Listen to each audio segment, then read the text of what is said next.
So thank you. I should certainly start off by thanking the staff of this museum, Bela, and everyone who worked to bring this exhibition here, largely because I do believe strongly that it is the sort of thing that this and all art museums should be taking seriously in terms of engaging with audiences on subjects that they care about. Now, you just heard some description of me that involved a whole bunch of maritime art and whatnot, and you're thinking, what does this guy know about horror movies? But I can tell you that from the outset, at the very beginning of this project, I'll talk a little bit more later about how I ended up doing this. I've done a lot of work in graphic arts and ocean liner posters and advertising and all that kind of thing.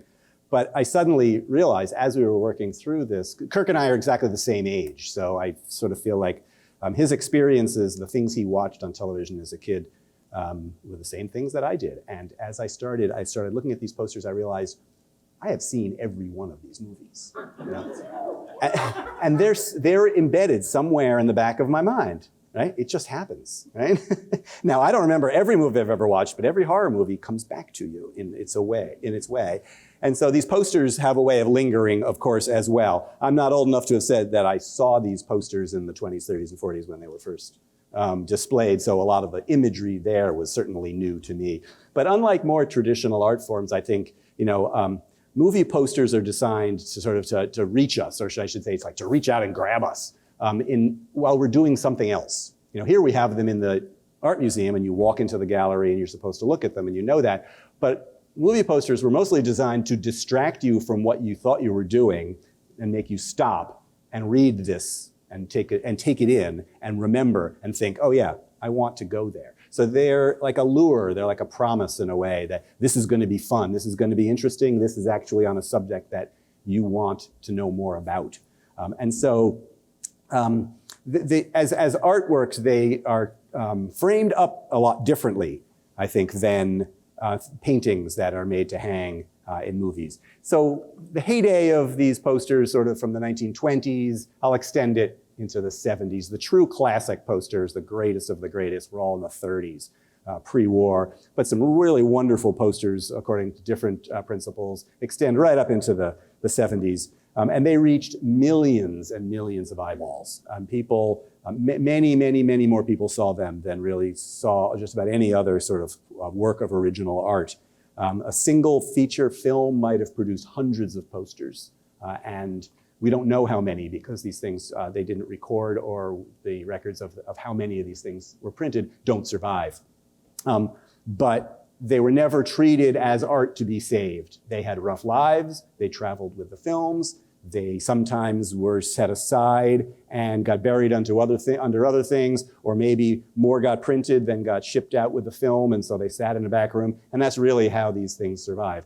But in many cases, what we're seeing in the galleries today are the only known examples of these posters. They might have been printed in the hundreds, and almost all of them are gone. Now, I assume that there were other posters for which none survive, and we don't have those, obviously, to even know about. But for many of them, they're unique survivals, or seemingly so. But it's still a very young field. So I do believe that things will turn up. They do turn up.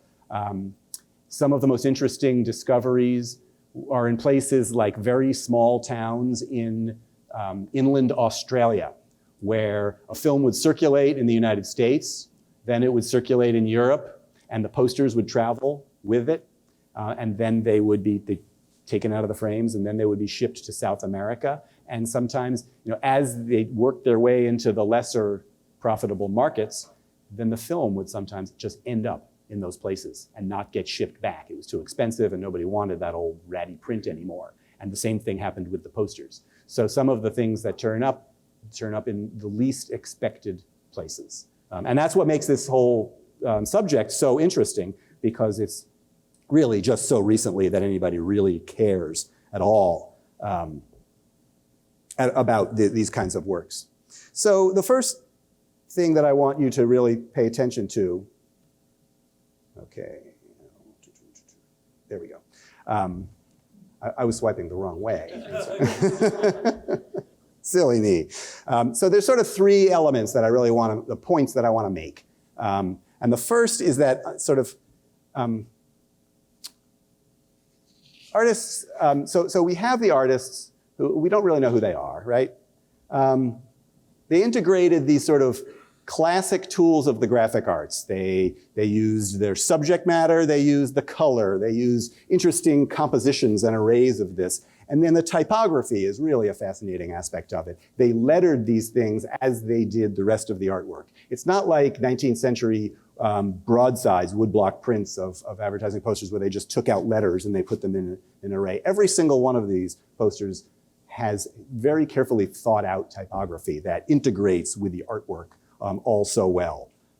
And so recognizing these things and the artists is really an important element of it. The second point is that these horror films really sort of graphically articulate the fears and the social issues of their times that concerned audiences in the days that they were made. So the first, great the first great horror films of the 20s, post-World War I, often had sort of gruesome scenes that reflected some of the injuries of World War I veterans. The 30s, this was in the depths of the Depression, the 50s, and so on. And you've got space aliens emerging from irradiated kind of zones and under the seas and whatnot. And mad scientists throughout this whole time period, from the beginning right through to the day, messing with nature inappropriately, crossing those ethical boundaries which we should not cross, and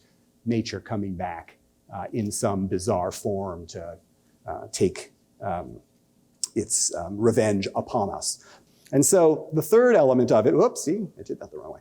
The third element is it's usually difficult for art historians to talk about emotional responses to art in any kind of quasi-scientific way. We know the experience from stepping in and looking at work, but how do we measure it and how do we talk about that happening with other people? It's a very difficult thing. But in this case, we have a collector who's conscious of his own sort of physiological responses to scary scenes in horror movies. The science of fear is a really fascinating thing. And I think that Kirk Hammett, it turns out, is a neuroscientist's sort of dream of a case study. He's very self-aware in that respect. So tonight, I'll give you a brief overview of the show, and I'll touch upon these 3 points that I was talking about. And most importantly, I'll point out some of my favorite works that I think you definitely want to go back and take a closer look at. You don't want to miss it all. And so this being one of the greatest of the greats, 6 feet tall, following the stock market crash of 1929, and of course the Depression that followed for years afterwards, Universal Pictures released 3 big features in quick succession: Frankenstein, Dracula, and The Mummy. So these huge hits and their iconic monsters, they transformed the horror film, and their posters remain some of the most vivid, I think, and some of the most successful kinds of posters ever designed. So this poster is a spectacular work as a work of lithography, because you can see how it integrates the text, the subject matter. You have the face of the mummy that's sort of leering and sort of hanging suspended over everybody. And then you have around it a very dramatic kind of abstract kind of presentation. It was designed, it's credited to an artist named Karl Grosch. And it's one of the very few artists' names we have from the pre-World War II era. So most of these American poster designers did not sign their works. The studios did not allow them to sign their works. And so their names don't survive, and we don't know who did the work. But this fellow, Karl Grosch, was the art director for Universal. So he was probably in charge of a team of people who actually did this work, and he decided where the layouts should be and the final product that should be produced. So he may or may not have actually been the lithographer who did this spectacular kind of work, all of this. Very sort of emotional. It sort of ties the storyline in with the realist aspects of it, I think, in a way that, you watch out for this mummy. It comes to life, and that's not a good thing. So I think that it probably wasn't Gross who actually did this work, but he had worked his way up in the 19 teens and 20s. He was an artist, so he was clearly very, very competent in this arena. So in general, the Mummy, Frankenstein, and Dracula are all sort of ruminations on nature, mortality, and the otherworldly in the big picture. But they also present monsters as actually sympathetic kinds of characters. At their core, these films are romances.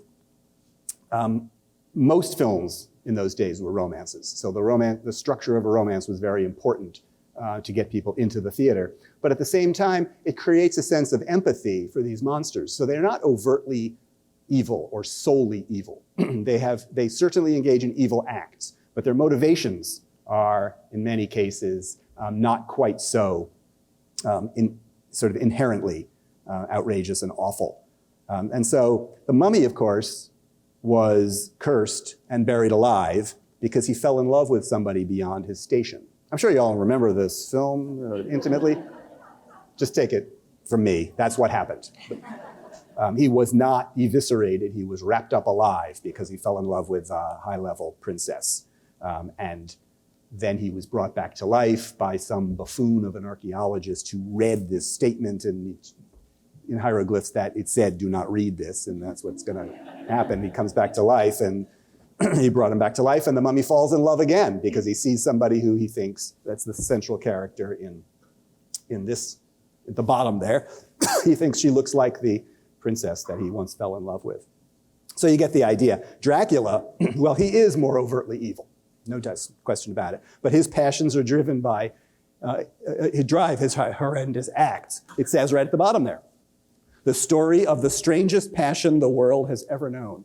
This poster is amazing in a way, because what is that? I mean, it captures the scare of its times as well, the fears. Here is some Eastern European guy draped in cloaks, jumping out of a boat at sort of a healthy red-blooded American guy at a time right after the United States has passed all sorts of anti-immigration laws stopping Eastern Europeans from emigrating to the US. So it played into something people recognized, where however they felt about any of it, it just seemed like this is a story that they could understand. And then Frankenstein didn't actually ask to be sewn together. He didn't ask to be zapped. He comes to life only to find out that he's an unlovable outcast for no particular reason that he could control. So this is a 3-sheet poster. It's a very large poster that was discovered in a boarded over projection booth in a theater that was being remodeled in the 1970s. And to this day, it's the only known survivor of these kinds of posters. It must have been produced in the hundreds, we don't know. But this kind of imagery, this composite imagery and this lettering that runs up, you would think in its day somebody would have said, oh, I'm going to take this home. But it seems that nobody did. I would have, but my mother would have killed me. So occasionally we can find these artistic sources because some of these artists were clearly pretty well versed in their artistic practice, and they might have known the history pretty well. But we fish around and we try to find some of these, and it's actually not that easy to find some of these sources. But in this case, it appears that the artist who designed that poster, when he heard the word Frankenstein, his mind went to nightmare, and the next thing we know, he was probably thinking about this painting by Henry Fuseli from the 1780s called The Nightmare, which is now in the Detroit Institute of Art.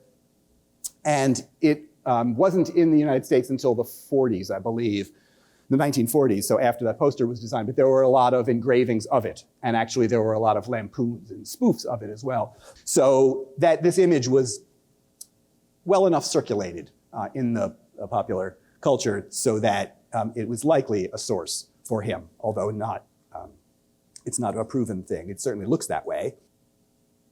And this poster is mostly a composite of images. This is an interesting one because, for the most part, it is prioritizing the text over the images. You've got The Monster Talks, Karloff, Bride of Frankenstein. You have all of this James Whale production, Carl M.L. So you've got all this information that they have to convey in this type of poster, and then all the imagery that they have on hand, they just sort of use to wrap around the edges of it all. But when they got to the bottom, the artist needed something horizontal rather than vertical to stick down there. So what did he do? He put the Bride of Frankenstein, she's all wrapped up there, about to be zapped and brought to life. Where did he get that image from? This is a photograph taken of Elsa Lanchester and Boris Karloff having a tea break during filming. You can imagine, I think it took them 7 hours to get into his face. Who knows how long it took them to wrap her up, but they weren't going to unwrap her for tea break. And so the artist saw this, and it was good enough, and it was horizontal, and in it went.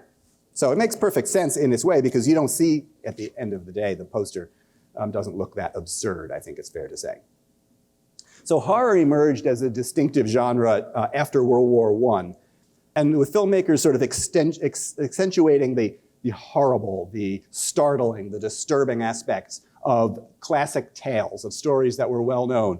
And this is Hamlet, but they did the same thing with many other sort of 19th century romantic stories, Victor Hugo and so on. Shakespeare, this is Shakespeare from 1921, and here we see Asta Nielsen portraying Hamlet as sort of this brooding, obviously somewhat violent figure with a knife there. It's a very complicated story because in this version of the film, of the tale, Hamlet is actually a woman who lives as a man in order to conceal her gender so that she will inherit the kingdom. And so this poster really sort of actually reflects the complexity of the tale, diverging from Shakespeare's original, of course. It also gives, it is a portrait of Asta Nielsen, and it gives the artist's attribution at the bottom, Franz Pfeffer, very clearly as well. So obviously a very early 1921 and a European production.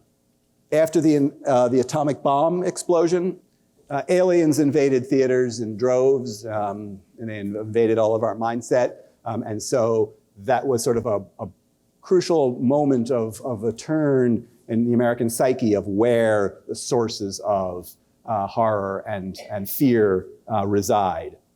And other creatures surfaced from the unfathomable sort of ocean depths, right? It's one of my favorite posters. I just love this thing. It's one of my favorite films of all time. Don't tell my wife. So these creatures came to Earth, or they rose up from the bottom to harass humanity. But largely, if you scratch below the surface, the stories are such that it was because humanity invaded their domains first, right? We went to space.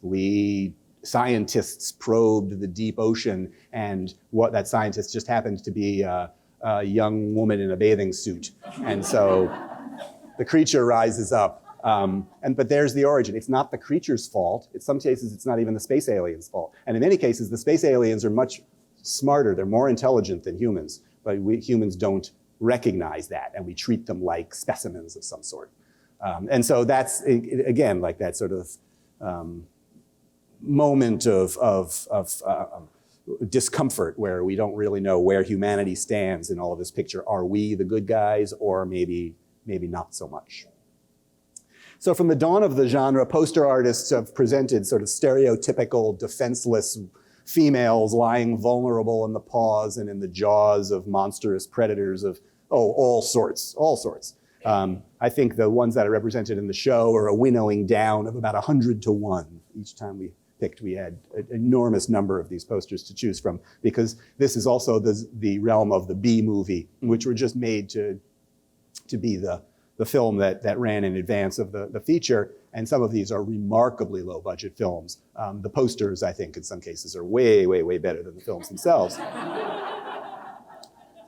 But they really do reflect the cultural norms and expectations about the role of women in these films, that reflect their times very clearly. The imagery was sort of ubiquitous of this sort of helpless female. This particularly low-budget film didn't even have a woman in lingerie in it, anywhere, much less one on the ground about to be attacked by a monster that Frank Zappa called, and he loved this film. The musician Frank Zappa called it a tone. And if you see the film, the poster is better than the film. But the poster is attributed to Albert Callis, and I should be careful because this is an artist who's still alive, so I hope he doesn't live in the Columbia area. But he's an interesting guy because he was the art director for American International Pictures, which produced a huge number of these very low-budget films.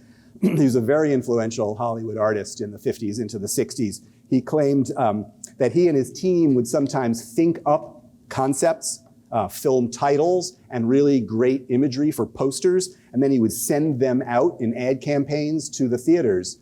And then if he got enough orders back, he would actually write and produce and distribute the films. It's one way of going about things, right?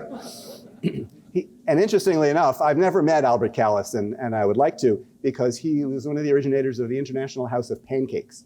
And he designed their IHOP logo as well. So the man has had his fingers in a lot of different kinds of activities over time.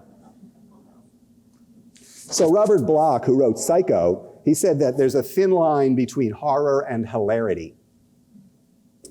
Sort of the two genres, they sort of excite sort of opposite mental states, I think it's fair to say. But they do it by creating tension and then transgressing a boundary, right? So in comedy, they say the thing that makes you cringe, like that's the thing you didn't want to hear, or it leaves us squirming. Horror does the same thing, right? It takes one turn in a direction where you just didn't want to go there. And so Bloch claimed that he wrote Psycho as a comedy, and Hitchcock claimed that he filmed it as one. He was quoted as saying he was horrified to find that people took it seriously. There is one funny line in it. You all have to admit that you laughed when he said, "You're not going to take me to the fruit cellar. You think I'm fruity, do you?" Remember that, right? But that seems so incongruous with the rest of the film, which everybody was really grossed out by. But that may be so. They may actually have intended it as a comedy, but clearly the poster designer had no idea that was the case and did not market it to the public as a comedy. And so how might it have been received differently if people had gone in expecting to see a comedy? I think that might have had a huge impact in that regard. But other films relied on sort of real different set of special effects, huge investment in outside the theater kinds of activities. And so that messaging happened early on. Before you entered the theater, you knew whether it was going to be scary or not, such as this film, Gog. Has anyone seen Gog? I didn't think so. No. Gog is absurd, as you can tell, but you knew that going in, right? In horror scope 3D, and here are these like funny machines. So you didn't go in expecting these things were going to scare you because they're out there in the lobby, right? So anyway, this is the scene from the premiere in 1954. So I don't have time to walk through every single section, but the eyes play a critical role in all of this, and psychologists will tell you that humans reading facial features, the eyes, are sort of the key attributes of receiving people's emotions, and we respond to faces in ways that we, more than we respond to any other kinds of imagery. And so poster designers knew this, and they incorporated eyes. There's a whole section about these eyes. When you walk in, there's a bunch of eyes staring at you, and as you walk through the gallery, they're still staring at you, because the way they're designed, they follow you across, and that worked. In the theater or on the street or wherever you were seeing these posters. And so eventually you would turn and you would look at that poster, and then you would absorb what it is that they were trying to sell. So this poster, I think, is also really interesting because of its choice of color. You would expect that most of these films and poster designers would use the color red. Isn't that the aggressive color and it's blood and all of this? But most of these poster designers throughout the era that we're talking about used this kind of sickly green and yellow.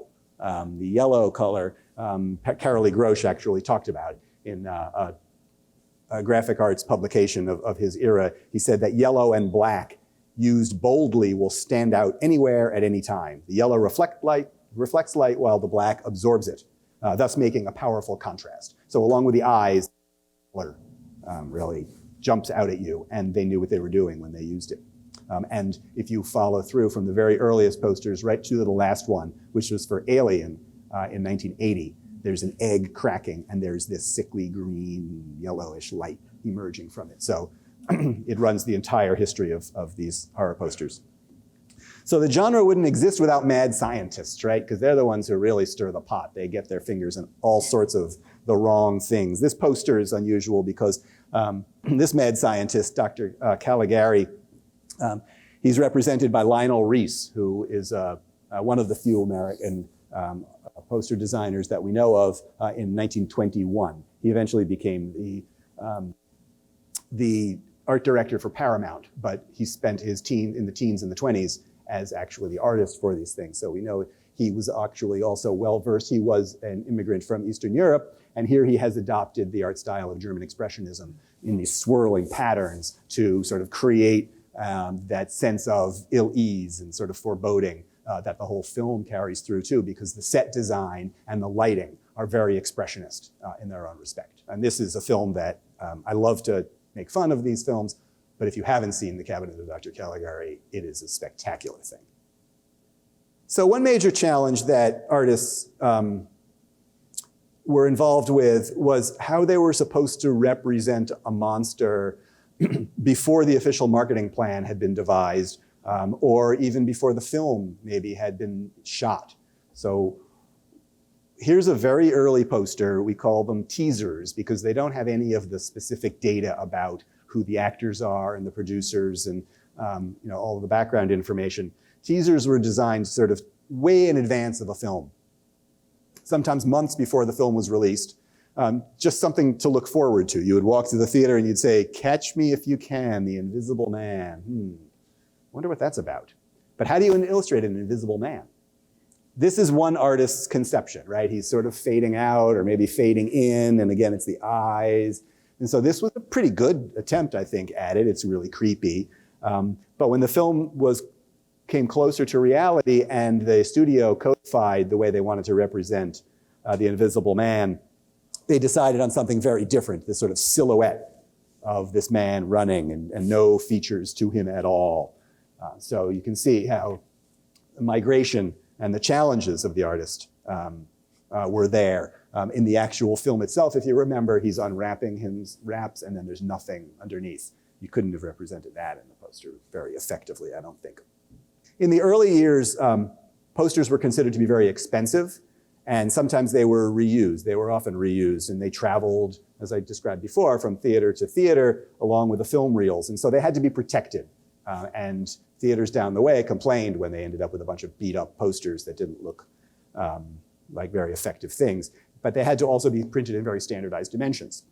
And those dimensions are 27 inches by 41 inches. That's the standard size of these posters, and they fit into a frame with a door and a lock so that the theaters didn't have to frame their posters and they were protected.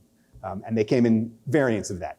There were half-sheet posters, which, you guessed it, are half that size. Right? And then there were 3-sheet posters, as I showed you. You turn them horizontal and 1, 2, 3. There are inserts, like the ones on the right, which are smaller, about so big. And then there are 6-sheet posters, and there's a few of those in the gallery as well. 1, 2, 3, 4, 5, 6. These three major sets of dimensions are ones that you see over and over, and the larger the posters get, the rarer they are in general. The 6-sheet posters are the very, very rare ones. And then there are the odd posters, because I'm going to say this because if I don't, you're going to walk in there and you're going to say, hey, these don't conform, because those are European posters or Australian posters. So they had their own set of dimensions. So many of the posters I've shown you here were printed by the Morgan Lithographic Company of Cleveland, Ohio. Morgan was the go-to company for Universal and for a whole bunch of other studios as well. In the 1930s, Universal actually took a group of Morgan lithographers from Cleveland and set them up in space on the studio lot out in California to have them working exclusively on Universal productions. 10 artists cranking these kinds of posters out for quite a bit of time. And this is a photograph of just the corner of one. This is their logo, Morgan Litho Company, Cleveland, Ohio, USA, and then it says 15150. And we presume that that number is the 15,000th and something printing of the Morgan Litho Company, and that there was an inventory that runs right through. But if there is, that inventory doesn't survive. Because Morgan's archives don't seem to survive. The company still sort of exists in some iteration today. Several people before me had gone out and tried to find it, and I thought, I'm an inveterate researcher, I'm going to break that, but I wasn't able to find it. So maybe it exists. It would be fascinating to know and to see how much work they did for the different studios and for the different artists. So studios also use press books to keep the promotion of a film on message, sort of, and to advertise the range of the creative marketing products that you could use to get out there and promote the film. They made all sorts of things, like things that they would go around and hang tags off of cars and stuff, and all the handouts that go along with movies, freebies, and that sort of thing that the theaters could purchase to hand out or just to rent. And for Dracula, Universal Pictures described their materials in their press books with lines like, posters that fascinate with weird appeal, and paper that lures like the vampire himself. So, they're trying their hardest to get it into the program, so to speak. Here's a page from a press book for King Kong from 1933. And what they're advertising here is an attraction so big and unusual, we invented a new kind of poster for it. They're trying to come up with different kinds of what they call ballyhoo for each new film. What is the signature attribute of this film? The massive size of King Kong. So a massive poster is the thing to do. So they made a 6-sheet poster, which is vertical instead of horizontal. So it stands taller, I think it's 11 feet or something like that, than all the others. But it was advertised at, must have been the outrageous price of 60 cents for those 6 sheets at the time. I have a feeling Kirk probably paid a little more than 60 cents for most of his posters here. But so here's an image of some of this, how this ballyhoo worked. Here they are outside of the theater.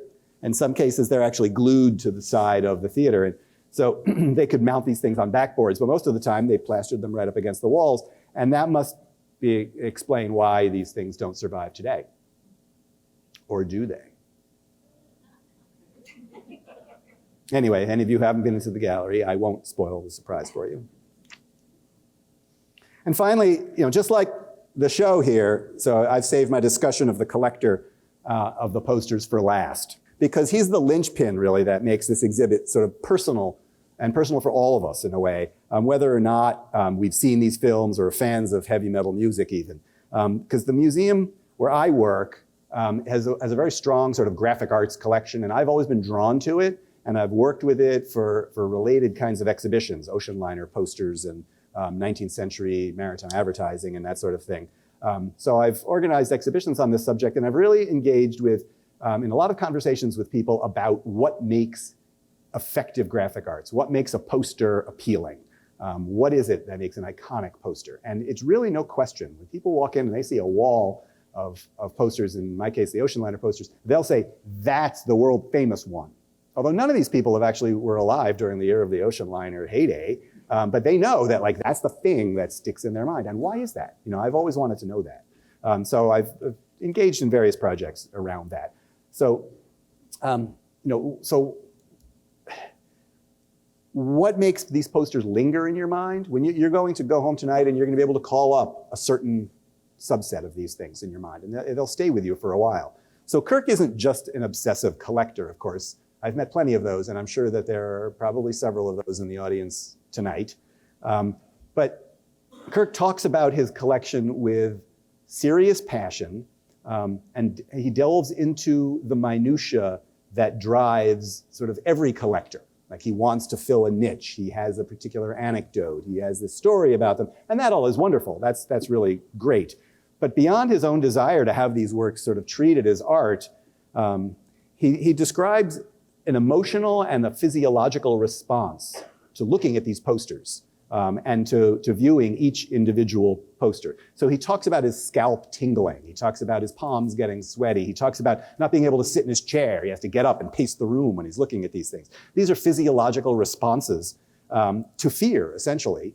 And so we all know these feelings, but for most of us, neuroscientists would say that it's subconscious. It's in the realm of the subconscious. It's the flight or fight syndrome. You don't necessarily know why you're responding the way you are. You just do it. And it happens very quickly. And you don't know that, you might notice your scalp is tingling, but you don't realize exactly the physical processes that are taking place. But Kirk is very sort of aware of these. He's really tuned into it. So the New York neuroscientist, he runs a lab at New York University, Joseph Ledoux, he explains that response sort of originates in the amygdala portion of the brain, that what neuroscientists call the fear center. But he also recognizes that a whole bunch of it goes on outside of the fear center, and there's a very strong memory component to it as well. So we react to things based on experiences that we've had in the past. So that portion of the brain may give us these sort of trigger these physiological responses. But when I say I look at this and I'm afraid, it's because what I have experienced related to this in the past. And so it's a much more complicated process than one might think. But that explains why so many of these posters aren't really scary in and of themselves. right? The artists created their works that offered you a promise that if you go in here, you're going to be scared. And then there's also a bit of empathy and there's a bit of romance as well. But for Kirk today, these posters evoke the memory of having watched the film originally. So when he sees the poster, he remembers the film and being scared, and that gives him that jolt of energy, which then he can tap into, and he uses as a segue to then foster creativity in his own artistic practice of playing the guitar. So he created a room of these horror posters to sit and noodle with his guitar in order to be a better guitarist. It's fascinating, and there's this cross-media kind of synesthesia, if you will, which was a word that was used earlier today, which I hadn't applied to this kind of situation, but maybe it is appropriate, I don't know. He's quoted as saying, "The stuff of horror has a mojo that always works on me. I start producing ideas and they just flow like liquid." I wish I could say that about any facet of my life. But that ability to track your skills and emotions is something that it ties back into this work, and that can apply to any of us who are engaged in any kind of creative practice, whether it's art or something else. Find that zone in which your brain is excited and you are most able to piece all of these things together into something meaningful. So the fevered emotions that horror inspires, the anxiety, the fear, the empathy, they're all sort of catalysts for his creative process. And so watching the films sort of wrap it all up for him. And so, and that's what I meant when I said earlier on, Kirk is a neuroscientist's dream case study in that regard, because it is like out there on a platform for us. So that said, I won't go into any further depth. If you're really interested in that, there is an essay in the book. But for me, I will just say good night.